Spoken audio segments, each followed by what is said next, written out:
Halo sahabat ternak semuanya, Assalamualaikum warahmatullahi wabarakatuh. Berjumpa kembali bersama saya masih di channel ABCD Farm. Nah, masih membahas tentang budidaya ikan gurame di dalam kolam plastik ya teman-teman. Nah, tetapi dalam video kali ini saya mau memindahkan bibit ikan gurame yang ada di kolam plastik ini ke kolam yang satunya yang lebih kecil teman-teman.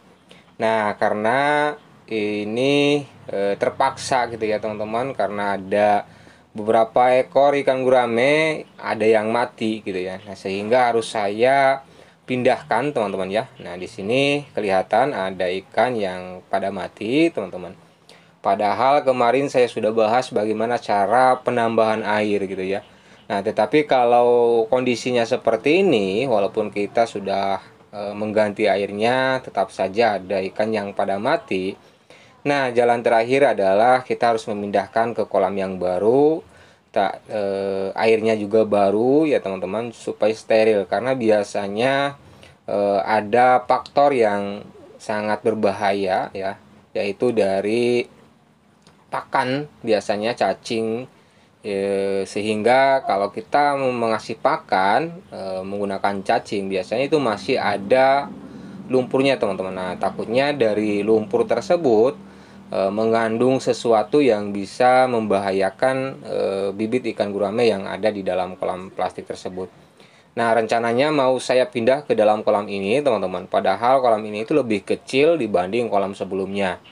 Nah, tetapi karena terpaksa gitu ya, kolam yang lainnya lagi ada bibit juga. Nah, jadi nggak ada kolam yang kosong, sehingga harus ke kolam yang lebih kecil juga nggak apa-apa gitu ya. Nah, di sini airnya udah sedikit teman-teman ya, udah mulai surut.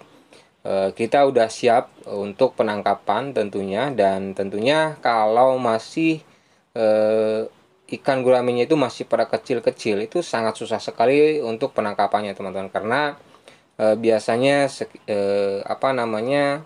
banyak yang nyangkut ya, ikan yang nyangkut. Nah, ini adalah ikannya teman-teman, sangat banyak sekali, karena memang waktu penebarannya ini sekitar 10.000 ekor larva ikan gurame. Dan ini baru beberapa hari gitu ya, harus saya pindah karena situasinya yang harus gitu ya, yang harus mengharuskan, karena ada ikan gurame yang pada mati teman-teman. Nah, sehingga harus kita pindah, takutnya nanti dari faktor air gitu ya, ada airnya itu udah nggak cocok, sehingga harus kita pindahkan ke kolam yang baru dan airnya juga baru teman-teman. Nah, di sini kita harus hati-hati banget ya dalam pemindahannya, dalam penangkapannya. Kita harus hati-hati seperti ini, karena tentunya ini sangat rawan sekali ya teman-teman. Nah, ini hampir sebesar biji timun teman-teman ya, hampir sebesar biji timun, dan di sini banyak banget gitu ya, sehingga kita harus hati-hati dalam penangkapannya dan jangan sekaligus gitu ya, kita harus bertahap. Nah, setelah di dalam wadah ini lumayan banyak, kita pindahkan ke kolam yang ini gitu ya. Nah, setelah itu kita tangkap lagi dan pindahkan lagi ke kolam ini teman-teman. Jadi seperti itu untuk pemindahan bibit ikan gurame.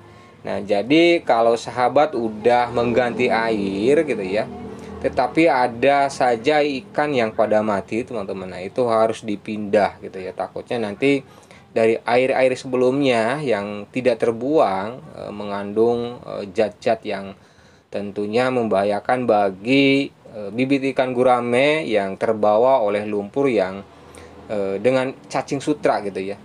Jadi takutnya ada hal yang tidak diinginkan, karena biasanya cacing sutra itu kalau kita nangkap dari alam itu dari selokannya teman-teman. Takutnya di selokan tersebut ada racunnya, ada apanya gitu ya, yang membahayakan bibit ikan gurame, sehingga harus kita pindah teman-teman ya.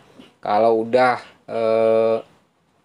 pergantian air tetap saja ada bibit ikan gurame yang pada mati, ya jalan terakhirnya harus kita pindah. Kalau setelah dipindah tetap aja gitu ya, situasinya ada aja yang pada mati, ya bisa faktor dari segi cuaca teman-teman. Kalau dari segi cuaca itu memang sangat susah ya. Jalan terakhirnya kita harus pindahkan ke kolam tanah supaya lebih aman. Kalau udah sebesar